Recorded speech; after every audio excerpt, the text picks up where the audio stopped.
evening, morning, good afternoon. Democracy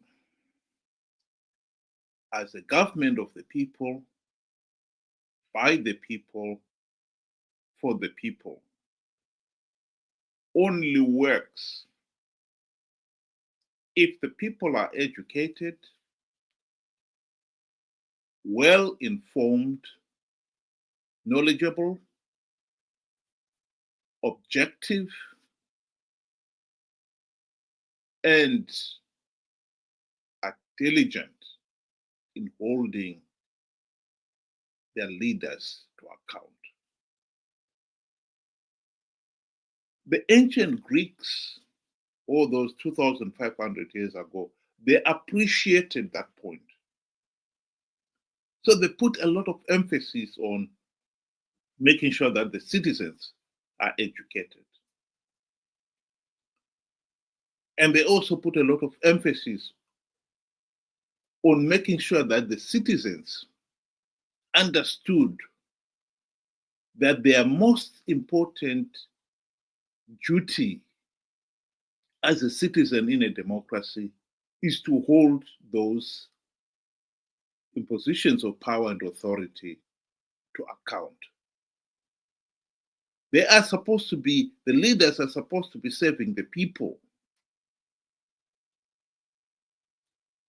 And therefore, it is you, the people's duty, to make sure that they, the leaders, serve you. One of the biggest problems we have had in Zimbabwe is that we have failed to hold the leaders to account.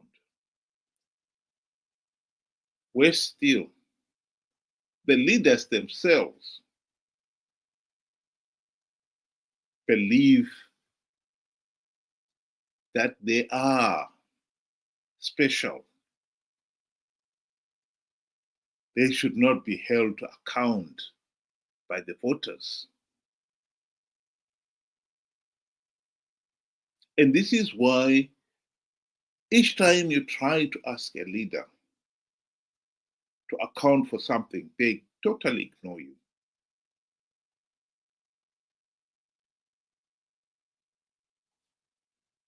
Rallies, political rallies, are never meant to be an opportunity for leaders to explain what is it they are promising to do for the people and give detail.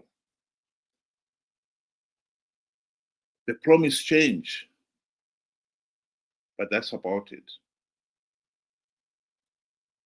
There is no detail to it. If you're vying for a position in power, you promise that there will be economic prosperity. How are you going to achieve it? What are going to be the milestones? They never say it. Worse still, if you're able to pick one issue that they had promised and try to hold them to account on that one, the one thing they resent is being asked to explain what went wrong. Many Zimbabweans out there know that the most, or should know, that the most important task that MDC leaders were elected for when they launched their party in 1999 is so that they implement the democratic reforms necessary to ensure free, fair, and credible elections. When Morgan Tsvangirai and company launched their party, they even gave it that name. This is the Movement for Democratic Change.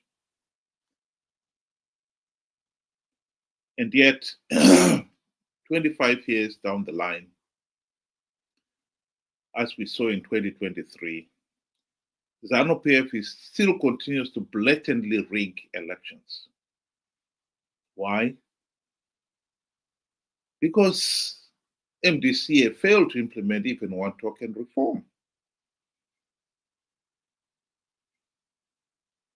You try to ask any of the MDC CCC leaders to explain why they failed to implement any reforms. That is a subject that many of them have avoided.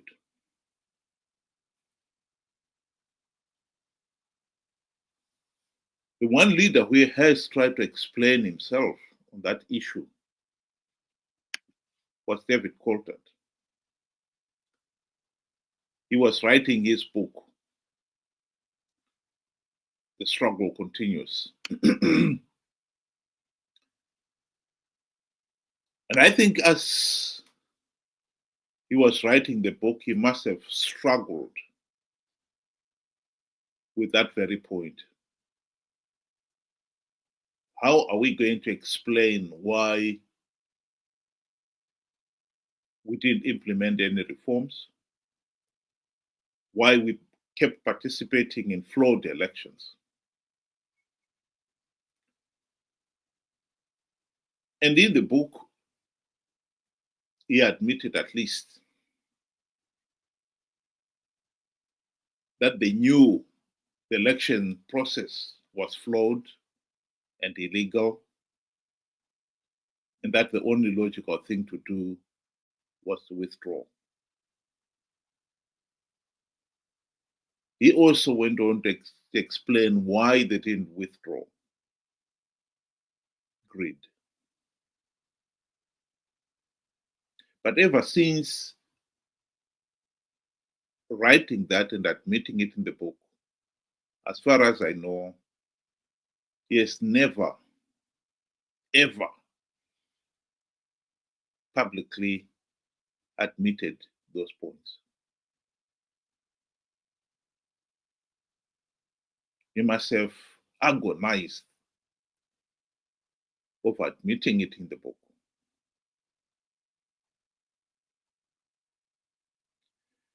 Here is Nelson Chamisa,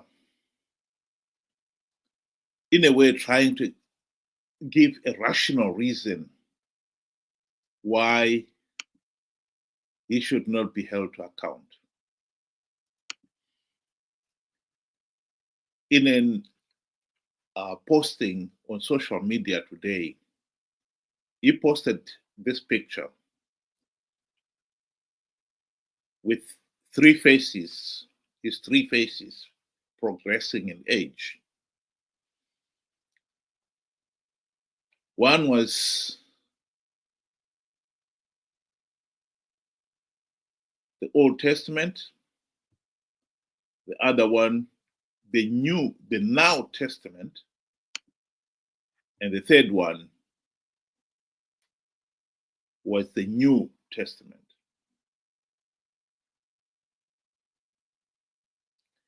And the argument was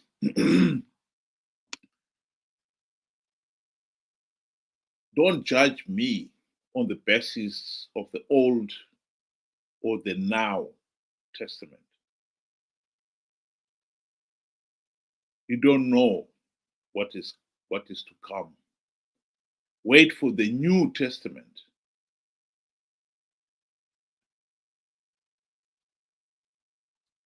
The New Testament. This is throwing the whole idea of democracy out of the window. But you can understand why he has never, ever bothered to answer or to explain his past historic failures. He doesn't want to be judged on the basis of what happened in the past. He doesn't want to be judged on the basis of what is happening now. He wants to be judged on the basis of what is to come. This is, of course, nonsense. If anyone understands the rule of law, they would know that you are never taken to court or charged with a crime that you may commit in the future. Because the court of law wants to see the evidence. And if it doesn't happen, there's no evidence. So you can only judge somebody on the basis of what they've done, historic record. This has happened. Why did it happen? You were elected to implement the democratic reforms. You had 5 years in the GNU, the golden opportunity to implement those reforms. Why is it that you failed to implement even one token reform? He doesn't want to be judged on that. In 2023, he's the one who convinced people that Triple C was going to win big because he had plugged all the vote rigging loopholes. Millions believed him and participated in those elections on the basis that he had plugged all the vote rigging loopholes. The day after the election, he was the one complaining that ZANU-PF had rigged the elections. But when you ask him, so are you admitting now that you had lied to the people, that you had plugged the vote rigging loopholes? He doesn't even bother answering it. He's not accountable for the now testament.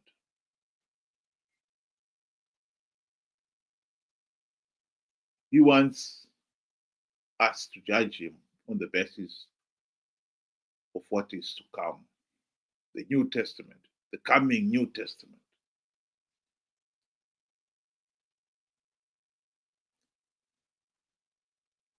I think the biggest problem we have here is that we have allowed people like Chamisa to get away with it. Leaders are elected to carry out things. It be implementing democratic reforms. We've had 25 years, including 5 in the GNU. We want to know why you failed to implement reforms. For you to say, no, don't judge me on that, forget that. Judge me on what I may do in the future. We don't even know what it is he wants to do in the future. And even if we did, if you have failed to carry out the democratic reforms, even when you had the golden opportunity to do so, why should we believe that you will deliver the bullet train if you became president? In any case, your becoming president is dependent on us implementing the democratic reforms to stop ZANU-PF rigging the elections. If you had the golden opportunity to do so and you failed to implement even one token reform, ZANU-PF will continue to rig the elections. And therefore, then the opposition will never get into power. And so we are caught in this vicious cycle where we cannot judge you on your failures, but you want us to judge you on something that you might do if you get into government. And yet, because you failed to implement reforms, you'll never get into government. I think the people of Zimbabwe must wake up to this reality and demand a normal, healthy, and functioning political system in which leaders are held to democratic account for what they have done and failed to do. This whole idea that you should not judge me on what I failed to do because I've got other plans that I want to do in the future. It's ridiculous. The future depends on us doing the right thing now. If we can't trust you to carry out those basic things, carry out those tasks now, why should we believe that we'll be able to carry out some tasks in the future?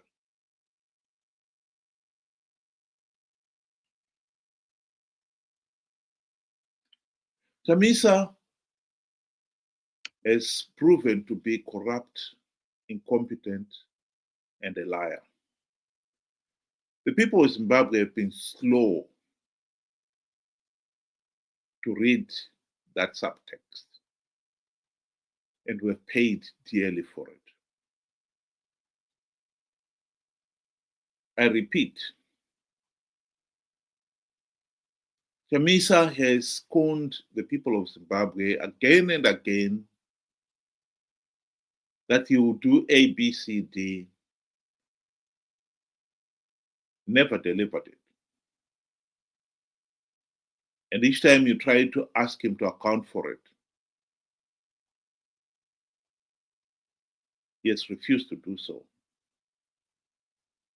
because he does not concern himself with what happened in the Old Testament, in the past.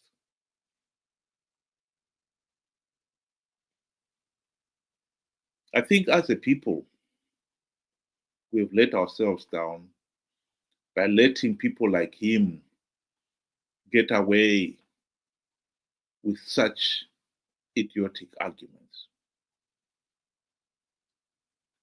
Here is the one time when Chamisa was taken to task by a BBC reporter.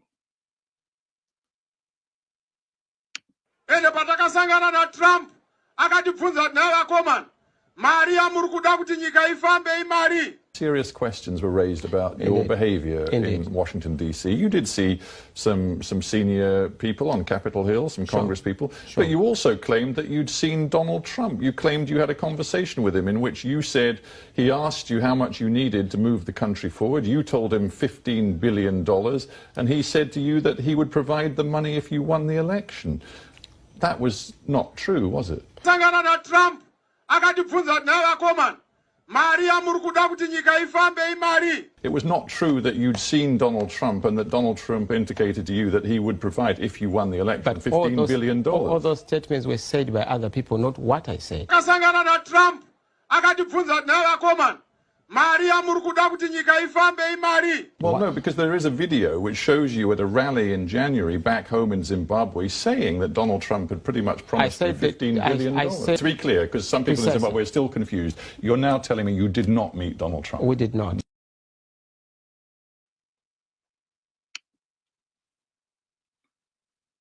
What people must understand here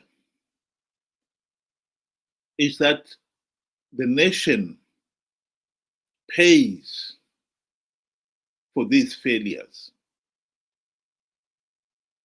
Zimbabwe is stuck with this corrupt, incompetent, and tyrannical ZANU-PF dictatorship because the MDC CCC leaders have failed to implement the democratic reforms designed to stop ZANU-PF rigging the elections. And ever since the GNU debacle, they've been participating in these flawed elections, knowing fully well that ZANU-PF was rigging, knowing fully well that if by participating they're giving ZANU-PF legitimacy. But they've done it out of greed. But to con people They've told them they can win rigged elections. And so in the end, the people participated, gave ZANU-PF legitimacy, and perpetuated the dictatorship. The nation is paying for the mistakes Chamisa and company made in the past. And for him to say, no, I'm not accountable for it because of what I may do in the future is ridiculous.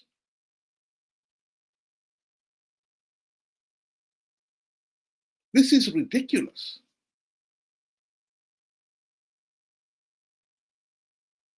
And even then, even if we say, okay, let's look at what he's going to do in the New Testament, will we ever be able to hold him to account? The answer is no. Because if he conned the people to participate in the 2028 elections for the sake of argument, and ZANU-PF rigs those elections, we'll never be able to hold him to account that you had conned the people. Because he'll once again turn around and say, no, I'm not concerned with the past. 2028 is yesterday. It's in the past. I'm concerned with the future. And so we'll be chasing this mirage. We want good governance now. If MDC guys had implemented the democratic reforms in 2008 to 2013, when they had the best chance to do so, we'll be talking of a totally different Zimbabwe now. We'll be talking of a Zimbabwe in which the people have got a meaningful vote and they can hold the leaders to account. What we have now is a totally different animal. And we have to be insulted and be told, no, don't hold me to account for that. That is in the past. But that is the past that is affecting us today. The failure to do those tasks in 2008 to 2013 does not mean those tasks do not need doing. We still need to have the reforms implemented. Are you going to do them? Why did you fail to do them in the past? Why should we trust you that you'll be able to do them in the future? Those are the questions that people should be asking and demanding answers. I think this posting by Nelson Chamisa is one of his most arrogant statements, in which he's showing his utter contempt of the people of Zimbabwe. This is arrogance at its worst. Does it surprise me? No, it doesn't. This is of a guy who has been using this hashtag God is in it, as if he himself has got a direct line to God.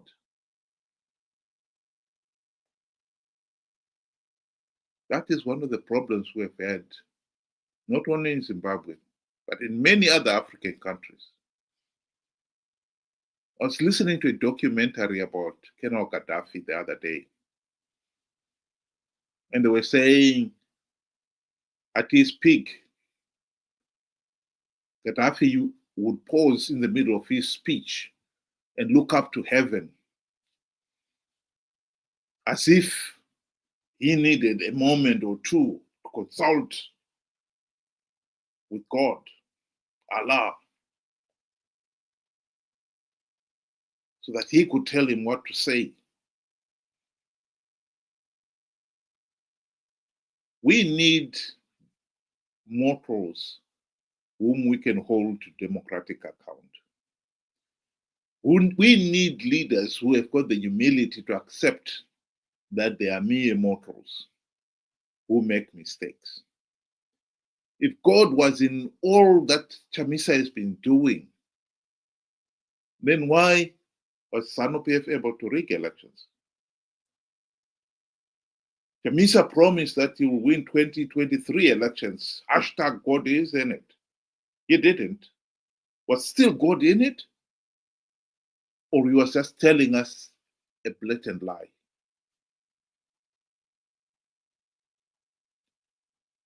I think we need to confront our leaders with an iron determination that we need leaders who are accountable to the people. That is not negotiable.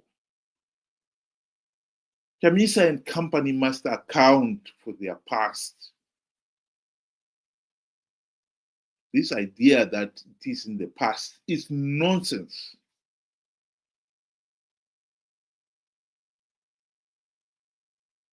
This is actually a repeat of what ZANU-PF has been doing. ZANU-PF leaders themselves do not want to be held accountable for the past.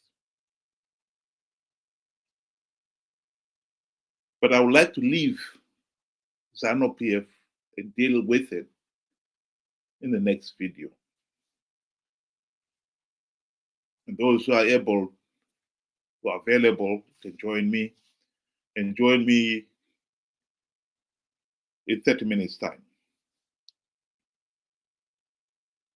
And we'll talk about ZANU-PF and how they too think they should never be held to account for what happened in the past.